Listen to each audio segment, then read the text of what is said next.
#1 broadcast, Kenobi has hit Disney Plus with both episodes 1 and 2. And some people are saying that Netflix's Stranger Things is doing better, which is cool. Good for them. But we're here to discuss Kenobi, starting with, of course, what we did not like. And Chris, why don't you go ahead and start us out once again? We'll do a Chris double feature this show with what we did not like. It's actually a tough question to answer because we're 2 episodes in. And a lot of what troubled me about the first 2 episodes was just that I'm worried. I'm worried about whether where Star Wars is going overall. So I because there's been a lot of things I haven't liked, let's say in the last 10 years. So I'm kind of stepping into the show with that trepidation.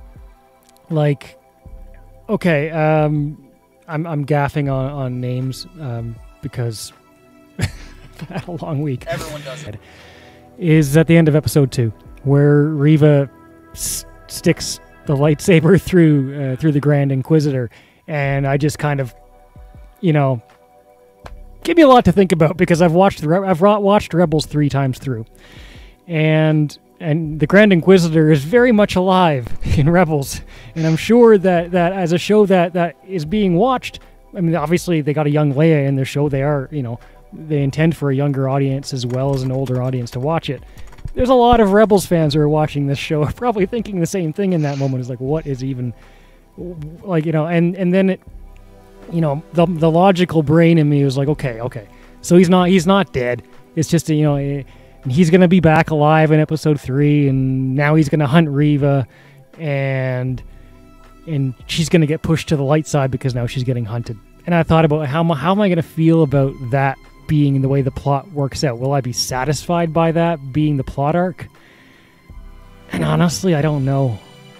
I actually really liked the Grand Inquisitor, the actor playing him, and and part of me, I was thinking to myself, I'd just be really satisfied if he was the main villain of this show. And I don't hate Reva, but I'm not really I don't know if I want to spend the 6 episodes watching her turn to the light side. And maybe that won't happen. But it gave me a lot to think about. And are they changing the canon? What does it mean? It's completely, what if the Grand Inquisitor is dead?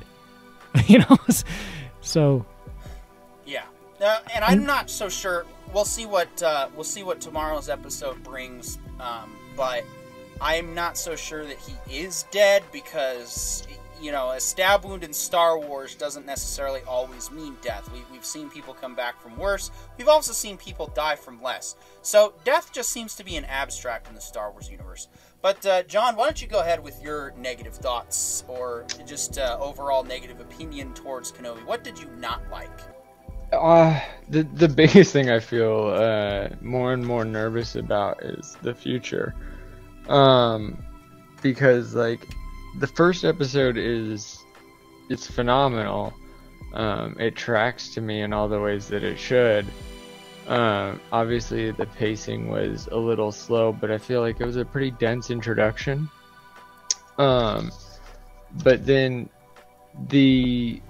just a lot of people's commentary and a lot of people that seem really into the lore and really into the understanding of what either should or shouldn't happen and what is happening based off of what they understand and what they've read. A lot of people make it seem like it's going to be this, push for Reva to become light side. And my only hope in that instance is that Reva's been faking it the whole time. The reason she's so dark is because she has to act super dark. We have yet to actually see her kill anybody except for put the blade through the Inquisitor, and so maybe the main reason she's hunting Obi-Wan is because she knows him.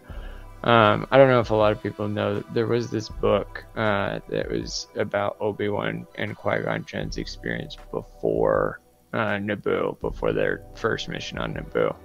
And in that experience, Obi-Wan helps out another Force sensitive kid, and Qui-Gon Jinn take him and Obi-Wan back to the academy, and then they're like sent out on their next mission.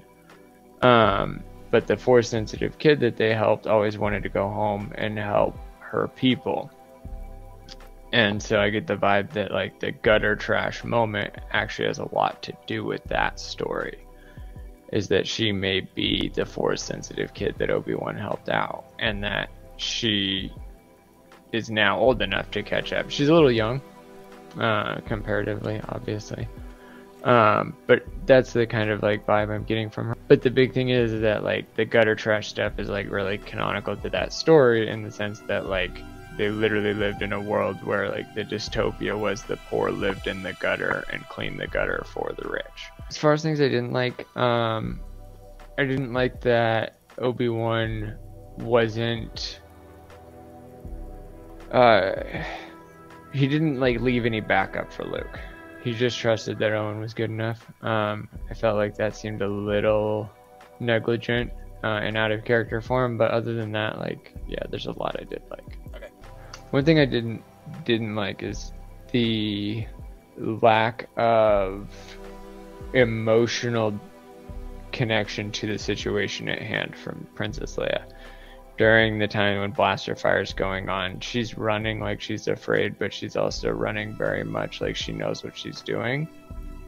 And that seemed a little fake for somebody's first time in this reckless of a city. Yeah. All right, Brandon, anything you did not like about Kenobi?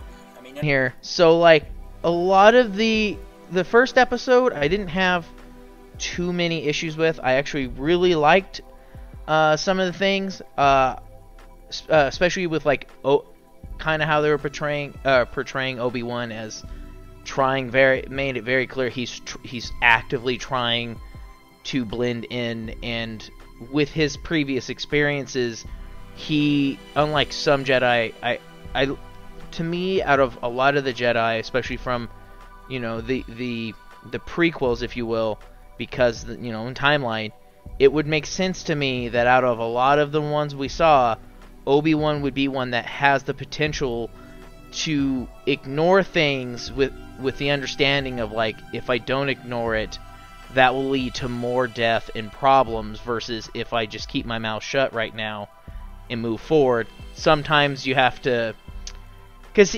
there was times where he did things that was a little toeing the line with what he technically should have been doing, which I think has to do with the Qui-Gon influence. So like, there's a lot of things in the first episode I kind of liked. It was slow, but I didn't dislike that, because like John said, that there's a lot. It's slow, but there's a lot that kind of is being told in that, and that they convey across the episode. So like, I can kind of work with especially in like the first couple episodes, like a first slow I always treat pilots as their own kind of thing, because they're a pilot episode. You have to convey a lot of information. Yeah. And I'll just add on to what you're saying there real quick. I don't really, it's a hard line for me to cross at times when it comes to pacing, because people have gotten used to fast-paced bullshit, and there's a time and a place for that, like an Avengers movie, and then there's a time and a place for the slow burn. And, you know, I'm going to give credit to a product that I don't like, which is the first season of Picard. I actually liked the slow burn with the first, 3 episodes to just kind of set everything and get the mood going. I think that there is a time, and Star Trek the Motion Picture, same thing. It's slow movie, not super exciting in the grand scheme, but I think it's one of the best movies, not just best Star Trek, but one of the best sci-fi films of all time. And so there is a logic to having a slower pace in the process. And so yes, I agree with you. It's not super exciting, but you know what? There's plenty of other Star Wars products for super exciting. Not every Star Wars story needs to be, well, Star Wars. We can have... Not to mention the start of the story isn't exciting. Like, they even tried to add in a little sprinkle of excitement. Right, I am Yeah. really disappointed that like they shit on pretty much every person's favorite meme, which is Anakin just ganking the younglings. But I think at the same That's a time, retcon like, I welcome. well, yeah, exactly. Like, why would you ruin that in the first scene of Kenobi? That was Anakin's truest form as Darth Vader. Yeah. But So, at the same time, anyway, like it was slow, but it was absolutely necessary because it was supposed to be a slow start. yeah. So Brandon, any other mean- negative thoughts before we skip over Curry? Yeah. I thought for sure he was about to get ambushed when he ran into the, I don't know if I can call him a Jedi or not, the possibly grown-up Padawan / Jedi dude that you really don't know anything other than he's supposed to be some form of Jedi. I thought for sure that when he interacted with him in the middle of the night in the desert that was supposed to be a trap and that they were about to get jumped. Maybe that says something about me two shows in a row, or maybe that was residual feelings from because I watched that directly following Star Trek, so maybe that was just still my scope of mind. I don't know, but like it was super dark. There was a bunch of movement. I was like, are they about to? Is he about to get jumped by someone? Like what was going? And then that guy showed up, and I was like, oh, this is a trap. This is a trap all day. And it wasn't. It was just a genuine moment of like, I need your help. And he's like, you need to go bury your head in the sand and hide. But that was kind of it. Like the first episode, I didn't have anything I particularly disliked. I really liked the first episode. Like, even if it potentially does some weird things with canon, like individually by itself, I did like it. He gets given the drugs by the girl on the street, where I can definitely have no issue with a random chick offering a dude drugs, because I've been to Vegas before. That is a real thing.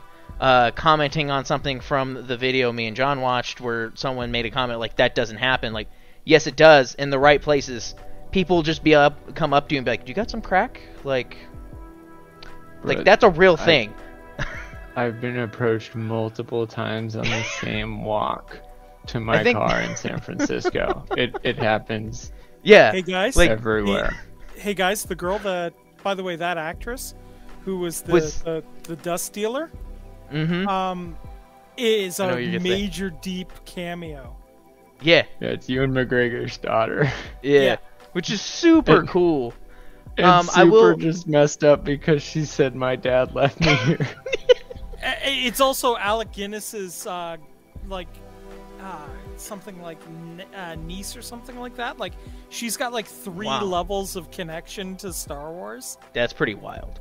I will say, the little boy who overhears him, that's a little like, it's a thing of like, well, considering he's probably in the shady area, considering he was approached by someone just trying to sell him dust, and the business that the kid's in with the fake Jedi, like that makes sense to a degree, but also it's weirdly perfect placing, but that happens in movies a lot, so like I can't say too much against it. The thing I've heard about a lot is like people are like, well, he's pretending to be a Jedi, so like isn't he gonna get caught, right? But like I bet you he's been caught 100 times and they just go, oh, he's faking it, give us half your or all your profits this time, and then he goes back to doing it again tomorrow. Like the Sith aren't gonna narc on anybody doing the wrong thing as long as they're not actually force sensitive. So like I feel like this has been a run. Yeah, and not to mention he's working with the gate guards. Like he's like, hey, look, we're gonna charge these people everything and get them out of here. Yeah, it's and you're gonna get some of it. And he's like, yeah, otherwise I get base pay. Yeah, like the fake Jedi, I took the least amount of. I shouldn't say the least. I didn't take too many issue with it. I thought it was amusing. At first, I was like, is this dude really supposed to be a Jedi? Like, are you trying to convince me that this is a real Jedi? Because if you do, I hate you. And I'm going to hate you for doing this. And then it very quickly becomes clear, like, oh, no, dude, this guy's running a Ponzi scam. Oh, no, I now like this character because this is a thing I could... in these times, this is a thing I see happening. This is something I get. Like, you got me now. It felt 100% real, and it also felt exactly like what the actor who played him would actually do in that world, in that instance. I was actually hoping that he was a Jedi, honestly. Because, because no, it would have been upset because it's the dark time. Yeah. But anyway, we'll get into that in a second. Corione, why don't you go ahead and share what you did not like? Unless Brandon, there's anything else you wanted to add on real quick. Otherwise, I think most people are excited to get to the follow-up. Yeah, I'm too flippant. Okay, so I only really had 2 issues, and both of them, to be perfectly honest, are kind of they're nitpicky, and I think they're going to be fixed long term. The first one is the abduction of Leia. It happens. It's like the slowest chase scene ever, and that's saying something considering Book of Boba Fett, because like she's jogging away like a little kid who's being chased by her dad, like oh, catch me, right? And the weirdest part was these guys are kind of playing along with it, like they're not running at like a real adult pace. Well, no, see, I got something to that. Like one of the biggest things, it did do a pretty good like fix of itself. Like if you actually look at where they're running into when it would zoom out to their backs, it's like, oh, she's dodging into these really tiny nooks and crannies. But what they're doing is the exact thing you do when you're trying to wrangle a hog, corner it. Yeah. And that's what they end up doing, like perfectly. Because like when you're wrangling something in the woods, it can go left, right, or backwards forever. And obviously, like there was a display of her understanding of the woods. They were like, she always runs there. I mean, to be so she has knowledge. To be perfectly honest, they could have saved that scene entirely by putting in a throwaway line of like, we have to watch how quickly we move through here or it sets off alarms, right? That could have fixed the whole thing for me right then and there. Okay. I will agree with you. When she's dodging through, there's a moment that I think it's the female captor is running behind her, and Leia ducks below this like chest level branch, and the girl comes around the corner, and it's not like she turns into the branch. She turns, then continues to run forward, and instead of ducking below this branch, just continues to run. I'm like, you had so much time. That branch started off like 7 feet away from you. Well, no, see, she didn't like fall over on the branch there. She slapped it. Like she was very intentionally wrangling the hog, like running up on it so it didn't go left, it didn't go right, it kept going forward. And then she slaps it, runs around, and then corners her on the left. Like there was a very clear thing like you're doing wrangling a 10-year-old. It's nitpicky. I'm not saying that it's something that couldn't be overlooked, but it was there. It was believable when she got into the obstacles. Like once a kid has like trees and stuff to dodge, that's when I was like, okay, this is what you should have opened with and left it at. Otherwise, I agree with you, Corione. But what's the last one? And the last one is our third sister Inquisitor here. Look, if I'm gonna cast a Sith character that I want everyone to understand is either a Sith or what I'm gonna use is the term Sith-alike. I want somebody who is going to put take out some salt, take out some pepper, and just make a meal of the scenery. I want them like over the top, mustache twirling nonsense.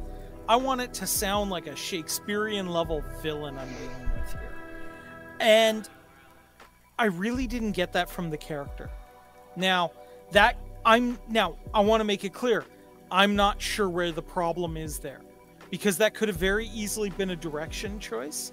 That could have been the actor's choice. Or it could have been some sort of weird combination of just the way that they had to edit things together. I'm not 100% sure where I'm getting it from, that she just didn't seem to have that. Now, I have to believe that if you're going to get cast in a Star Wars anything, you do an audition. And I have to believe that if I think, hey, let's get somebody who's really going to chew on the scenery and just like be an over-the-top malevolent bad dude, we want to have somebody who fits that. So I feel like she's going to be really, really good in a scene coming up that we haven't seen yet. But the scenes that we've seen her in so far, she feels weak to me. And like I said, it may be the actor, it may be the direction, it may be the way it was edited. I don't know which. Awesome, Kitty.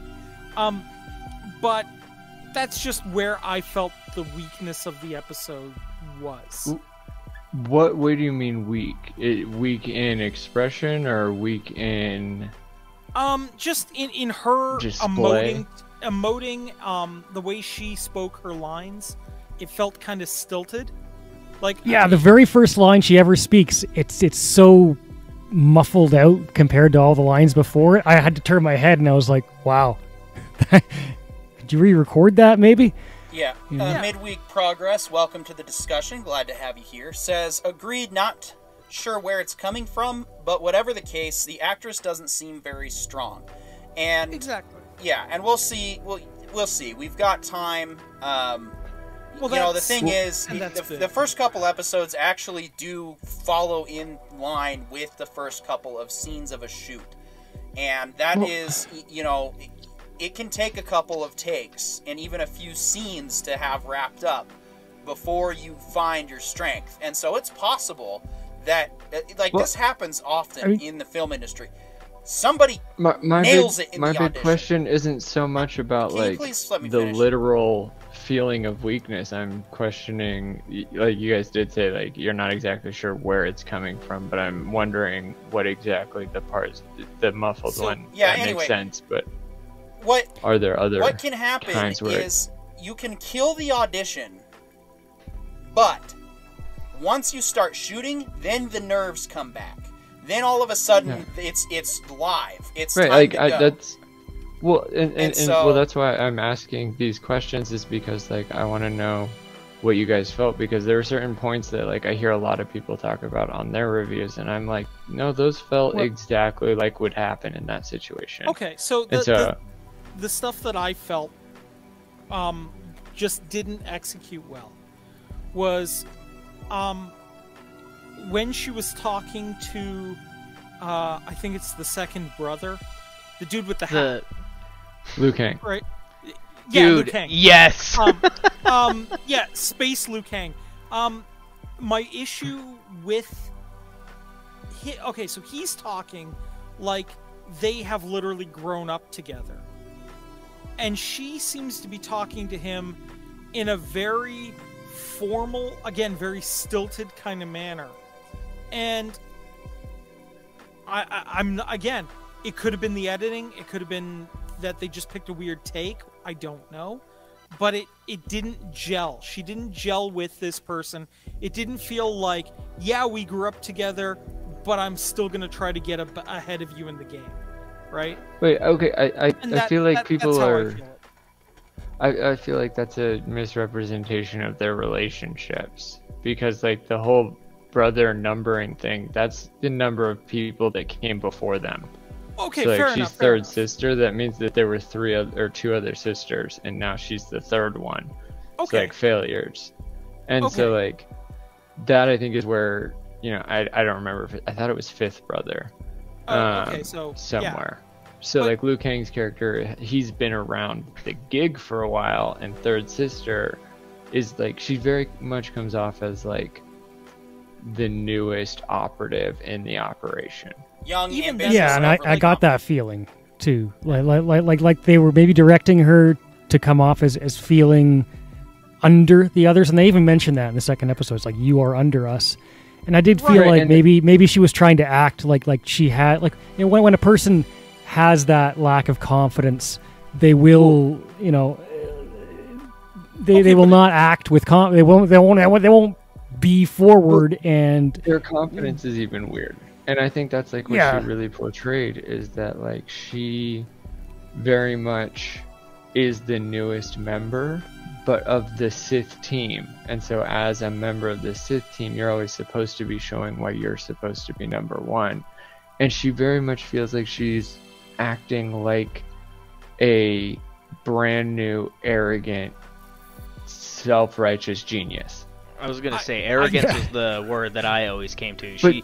She to me struck me as the type that's confident in her own ability. I really felt and that's she fair. accurately portrayed all of those traits I'm And that's definitely what not this disputing young that. rookie is supposed to be.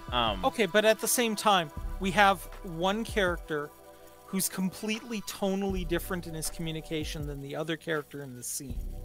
And in order for It shows that she's new to the team. Like, Okay, that but- really displays how rookie she is. How, Okay, like, I agree this with may both be of you, her honestly. first join on the Right? team. Yeah. Okay. I also didn't get No, the like, yeah, I feeling don't from actually him. think you're wrong in any way. That's what I'm saying is, like, I that, think the weakness was meant to be portrayed. It was more of, like, an actual non-verbal communication to the group that, like, right, hey, but this my is my not good. issue is, even if that's the case, even if it was supposed to be portrayed that way, it didn't succeed in making me feel that the character was being portrayed in a way that I was believing in it.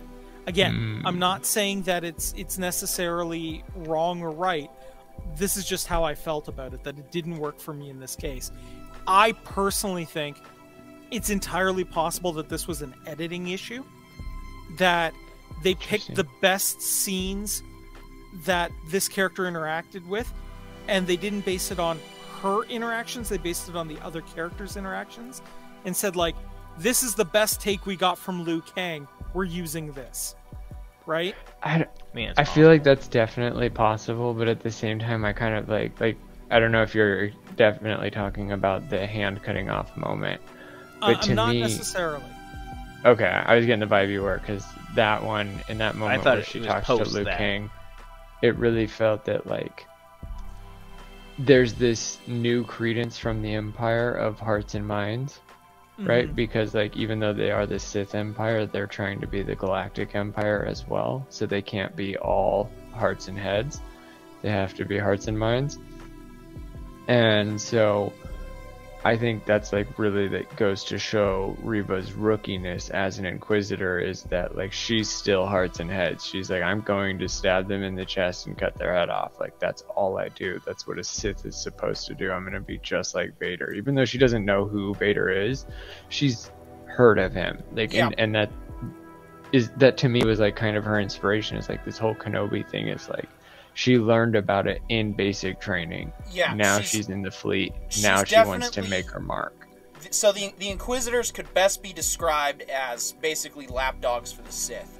They are given only a certain amount of power. They only allowed a certain amount of leeway, so to speak. But ultimately, they are not technically Sith. However, Well, see, she I've is been definitely getting mixed reviews for that. what? It seems like they are a version of Sith Guard in terms of, like, a special operations team. Their job is to assassinate and infiltrate. They're a lesser Sith. They're basically meant to go do the dirty work that Vader doesn't feel like doing. It's basically it's a very basic way to describe them, but that's kind of how the hierarchy is. They will never be recognized as Sith. They will never be an apprentice. But that's what Right, she because- wants. She Well, wants guys, to be a Sith Lord. I've got the perfect analogy for them. We all did slow horses. Mm-hmm. They're Oh, there you MI6's dogs. Yeah, They're they're the basically That's the Sith exactly, Slough House. exactly. That's exactly what I was thinking for them, is like And a version of Sith Navy SEALs, because, like, they do seem to, you know, abide by a lot of the code, and it really felt like that's what Liu Kang's character was trying to do. Like, there's going to be a reward. Like, he wasn't like, or else we kill the family. He was like, no, there's a reward. Like, incentivize these people, idiot. Like, we got to win them to our side. The Empire is now in charge, not taking charge. We are in charge. We help like, our citizens. Am I the only one that feels like the third sister's about to be sent to Slough House? Like, Yeah. So I get think I get weird vibes. and this kind of comes back to my thoughts on the third sister and the Grand Inquisitor. My thoughts were like, everyone's like, they're gonna try and make her good. My thought genuinely was more the direction of, like, he's not dead. He's gonna be gone for a little while to let everyone believe he's dead.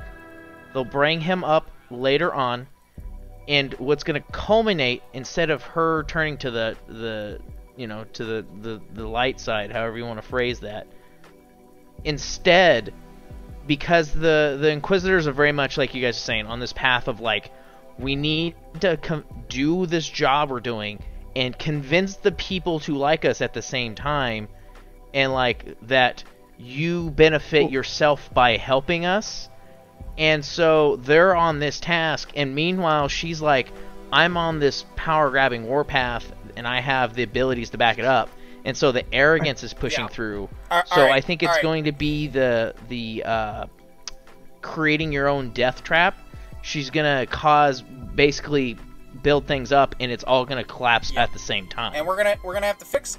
But I also want to like this show. I'll be honest, full disclosure. I am rooting for it to be a success. I'm not sitting here, I hope it fails. No. We actually we really don't do that here on the Writer Brothers. We want to watch good shows, and if we don't like something, we'll probably do one episode. For example, our Halo review. That's the only time we talked about Halo in depth. That's the only time we are probably ever going to talk about Halo in depth. If you don't like something, don't watch it. That's the best advice that I can give anybody right now who's watching this now or hearing the recording. If you don't like it and you want to send a clear and concise message, don't watch it, don't talk about it, move on. Because these guys, they do thrive off of the negative reviews as well. They love the negativity as well, because to them, it's like we're affecting you in some way. That's how they see it, and it's bad news sells. Yeah, a lot of kids in our generation grew up watching Obi-Wan, and now those kids that especially went into combat zones, who came back and suffered PTSD, are now going to have this character to relate to when it comes to the hardship of loss. And I think that is a tremendous opportunity that's been presented. And of course, it's going to depend on the overall execution of the show. A lot of commentators have expressed their fear about this resembling The Last Jedi, and I will be honest, you're not entirely incorrect with that assessment. However, we already know what happens to Obi-Wan. We already know, and yeah, spoiler alert in episode 4, so he's going to live through this series, guys. I know, shocker. We know what he becomes. What a lot of people don't understand is that the strongest person in the room, especially during times of hardship, is not always the strongest person you remember. They might put on a face in front of you. They might put on a face in front of the camera. But they're feeling the same pain that you are through whatever hardship it is. And so with Obi-Wan, here we are seeing what he went through. He's lost his family. He's lost his religion, essentially. The REM song, I think, is perfect for Kenobi. He's lost his faith. And he knows what he has to do. He just doesn't think he has the strength to do it. And that's what we are being shown in this series. We are being shown how he becomes the man we see in episode 4. How he gets his resolve back. He wasn't wanting to stay and just watch Luke because that's what his mission is. He wanted to stay and watch Luke because he didn't think he could, because he thinks he's done. He thinks at this point in time in this show, he thinks it's over for him. He doesn't see, all he can do is have the nightmares of the failure and what he should have done better.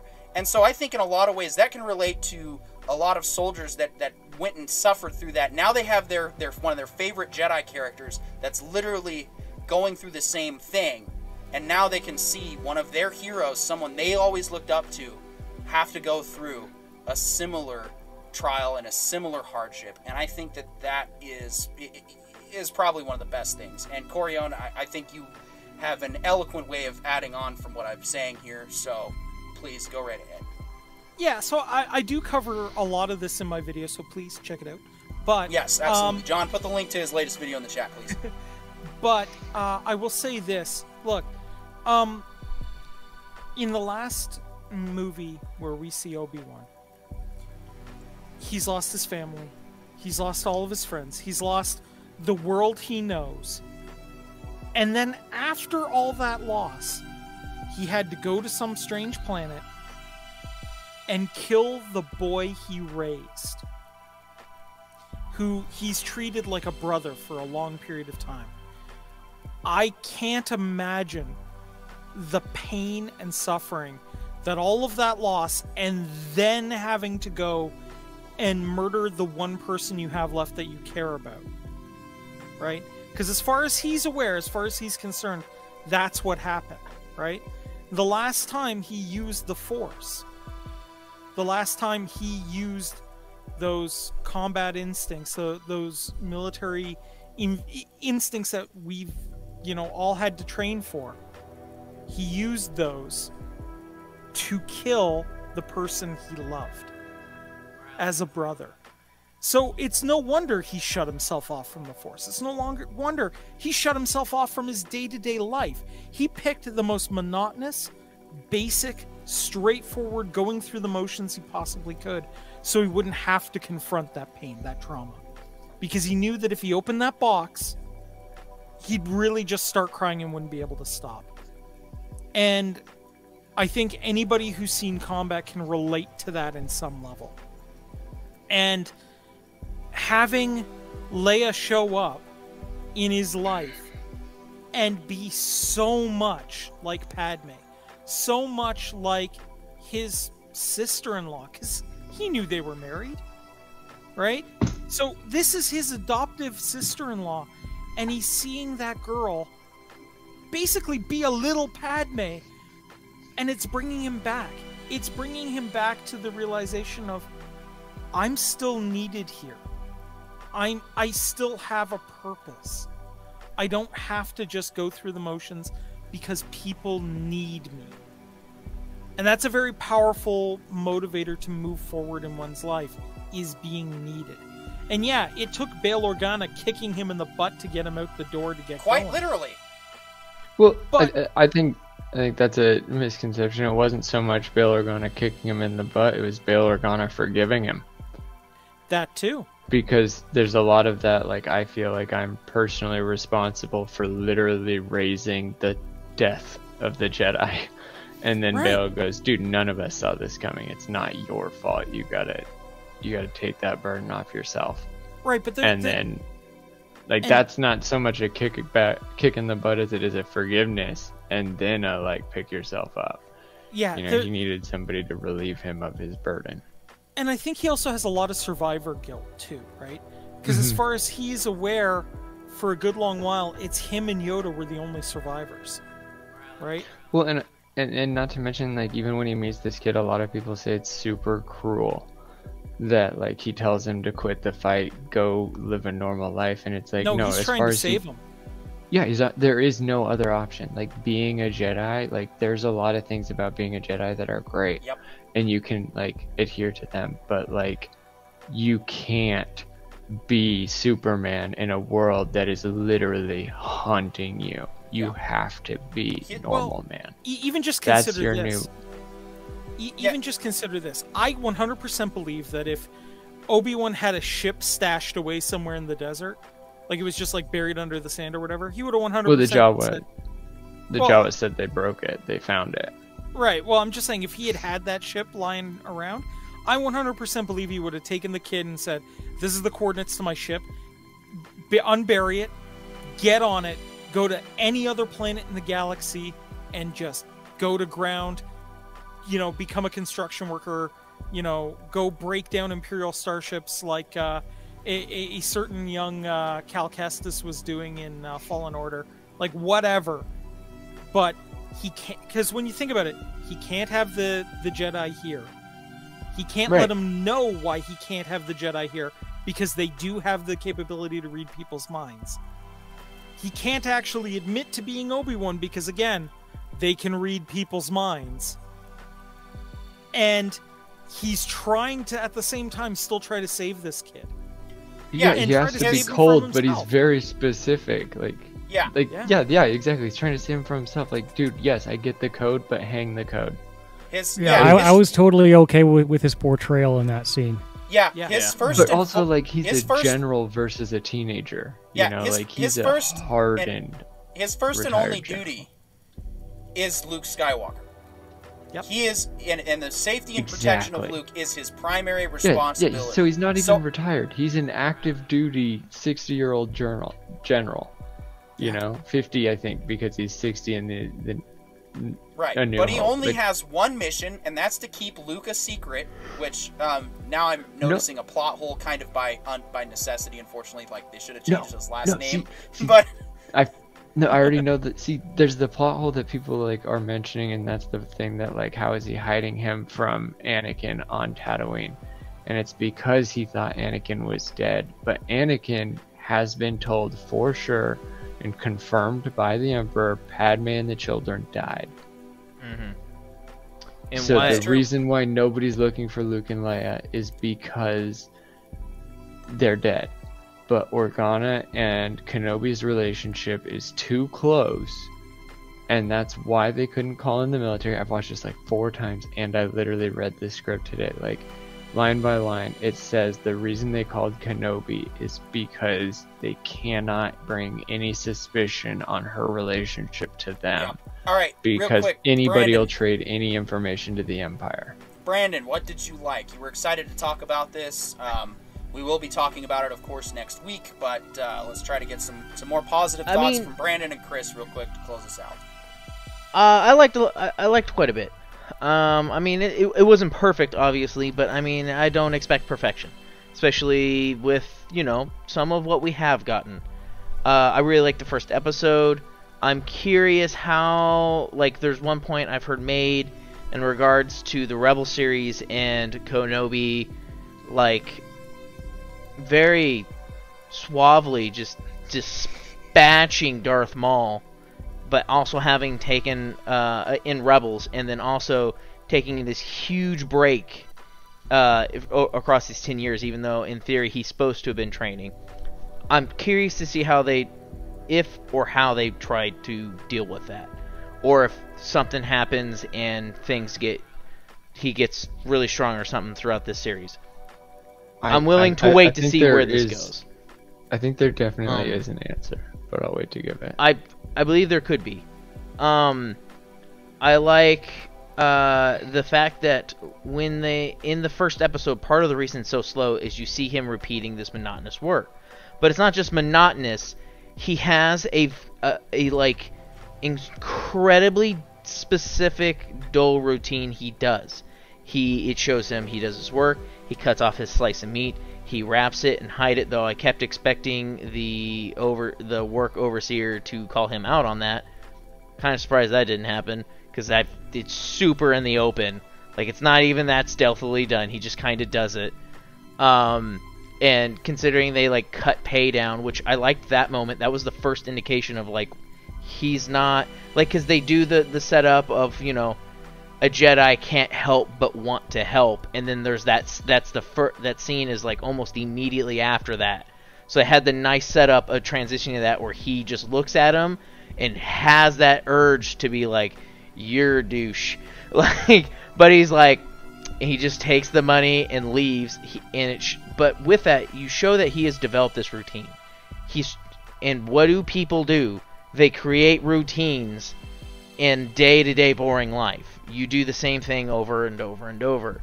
So it does a good job of like cementing, like he's doing something. He's never not done this. Yeah. So like, for the most part, I mean, first episode in general I liked. It was definitely slow. I know people who wouldn't like it because of that, but I liked what they were trying to translate with it. And I feel like for the most part, they did well. I do get Corione's points with the third sister. She definitely... I have mixed feelings on, depending on what they tried to convince me of with her. I thought the Inquisitors, like the rest of the Inquisitors, specifically the Fifth Son and the Grand Inquisitor, I liked their portrayals of like they're very much in the same understanding. Like the Fifth very much understood what the Grand Inquisitor's saying, doing, his intention with the whole scene, and it's consistently, like there's consistency in that of like, I understand what needs done, I will do what you need me to do. Like, they're on the same page while she's just doing her whack stuff. And so, but in the second episode, because I feel like the second can be picked apart more, because it has a little more divergence in a lot of ways. A lot of people complain that he didn't use his lightsaber because he could easily start dispatching people, but you're also trying to stay hidden, and if you start flashing around this bright, flashy blade that cuts through things, like, yeah, you can cut through people, but you also become a beacon. Like, although you do have this child who just keeps yelling the word Jedi every time you turn around, incessantly. Just, oh, you are a Jedi. Are you a Jedi? Jedi. Like, oh, cool. Thanks, child. Say it so the whole Shut up. Can hear. Like, but the hand-to-hand combat was done really well, and they did something that I love to see in when combat scenes that I refer to and associate with Jackie Chan combat scenes because he's one of the main people I've seen talk about it, though obviously other people have done it. And one of the things Jackie Chan always has done when he choreographs a fight scene is you can't have a hero, like, in a fight scene, particularly hand-to-hand, the hero can't be overly powerful, like, especially if you're fighting a group of people. The hero, there's no way for one man to fight 20 dudes nonstop and take no hits. It's not happening. It's not realistic. So you see this man who's used to using a saber but has been trained otherwise, fighting people and taking hits because he's not using a lightsaber. If he was using a lightsaber, he could walk through this hallway, Darth Vader through the hallway, call it a day, find this child, cut the door open, like, but he's not doing that. He's trying to do things subtly.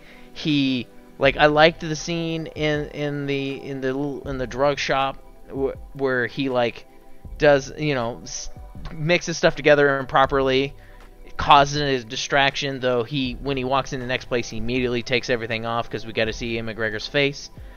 And then fights in there, and then there's the fight scene where he drops the dust he got from his Totally Not His Daughter. Like, there were some moments that I liked, although on the flip side, when they're on the rooftop and he's having a shootout with these two bounty hunters, which someone made the point of, I like that he does miss a bunch because he's not a blaster user, so, like, he's using blasters, which is very not him. But he's also never not looking backwards. Yeah, he's almost always, every shot is pew pew. But also like with he's that, always looking at Leia.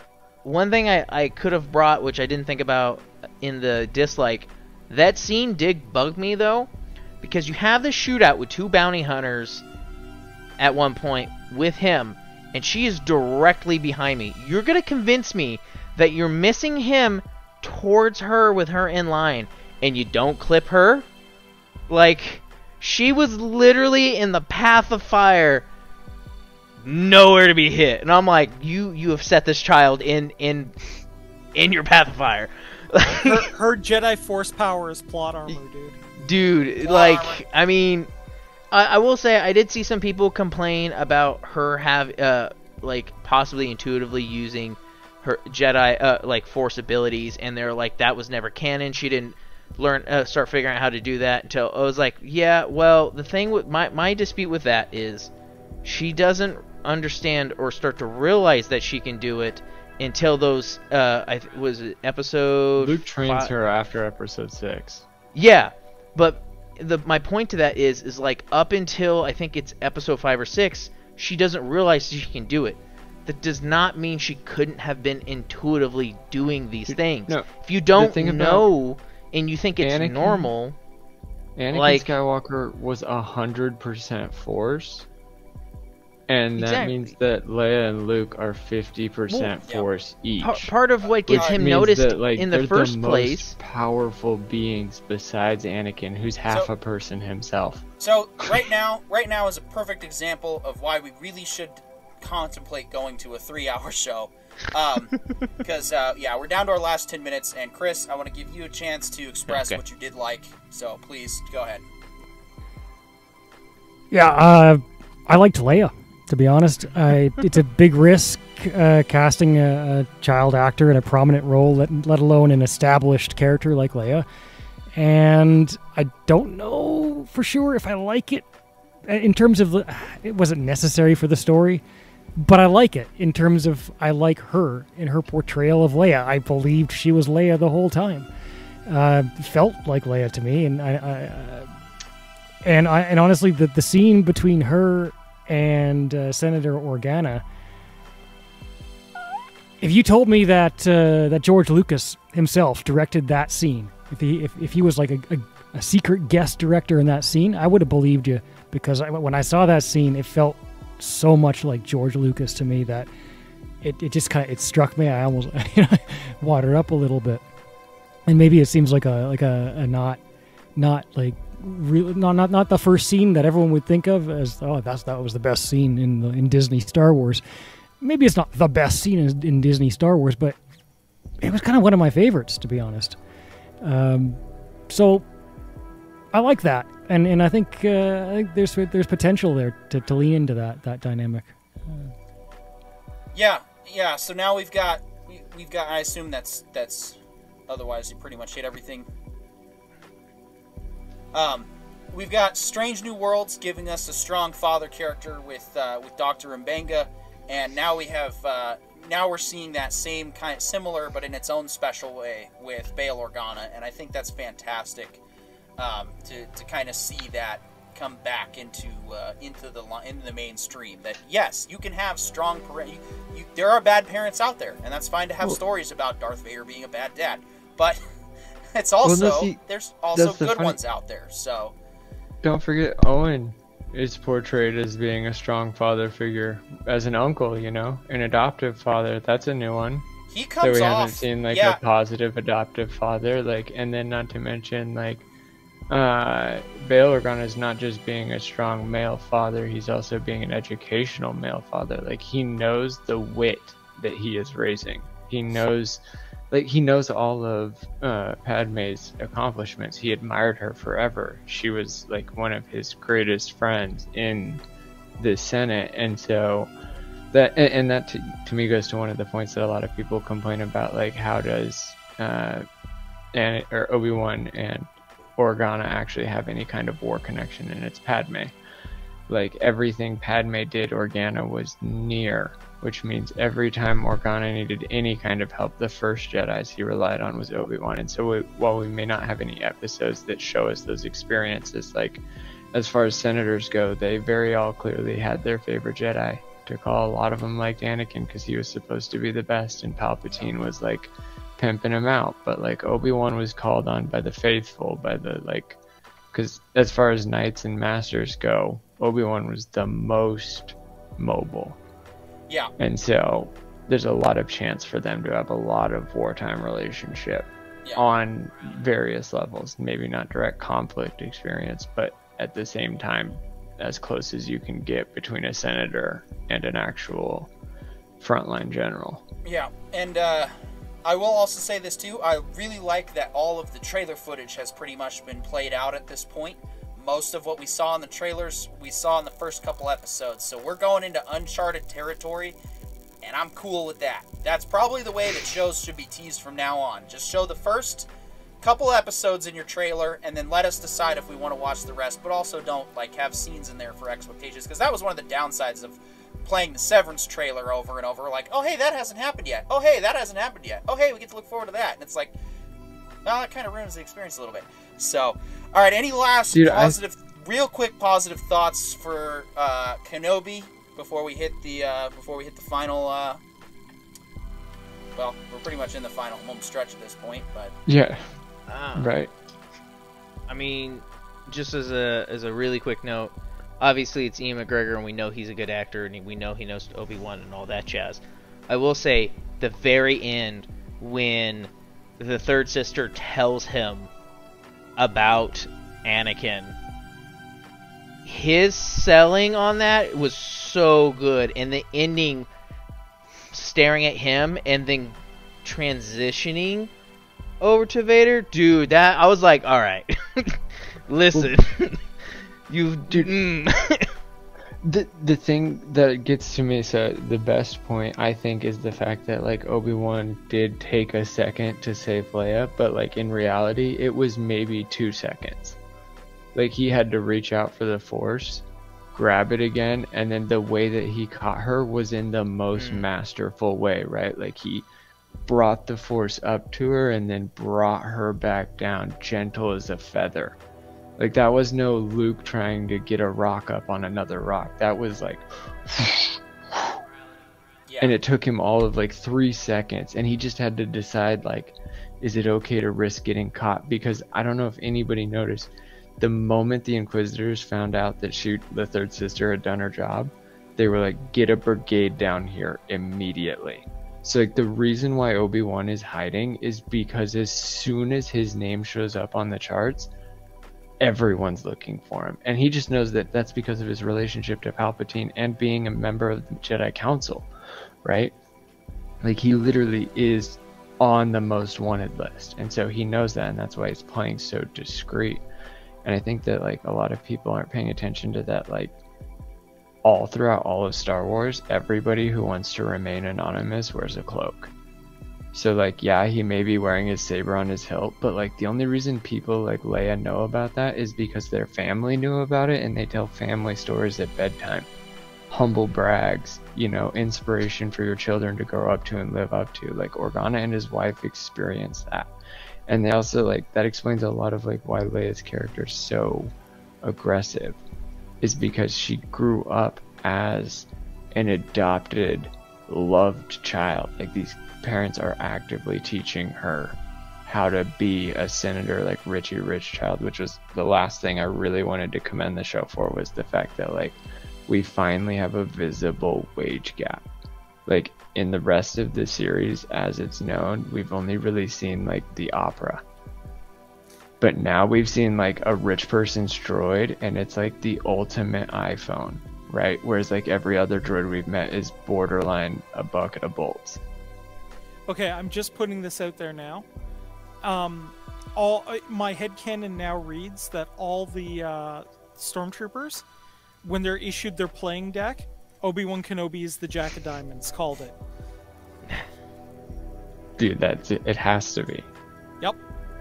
Like that's what I mean though, is like but he does everything to portray that, and I think that's like one of the main reasons why he has no connection to the physical force, is because like he knows how much that just one peeping Tom, which the Jawa came from the back of his house. It didn't come from the front door, it came from the back door. So that means like if he was practicing yoga at any time, moving rocks, people are seeing that. But the moment that he finds out Anakin's alive and he gets on the ship, he goes, Anakin. And Anakin wakes up in his tank, which means that like he's been actively flexing the Force this whole time, trying to talk to Qui-Gon. Like, so he's flexing the internal mental meditative Force that he can control, but he can't like actually do his lifting rocks and stuff, because that's going to get witnesses. Witnesses want money, especially in the Outer Rim, especially next to Luke. So he's like completely discreet about it. He's passively connected to the Force before he reaches out for Leia. The same way Donnie Yin's character in Rogue One was connected to the Force. He didn't have the power, but he could hear and understand it. And so he's not being overtly about. So yeah, I think that's a correct assessment.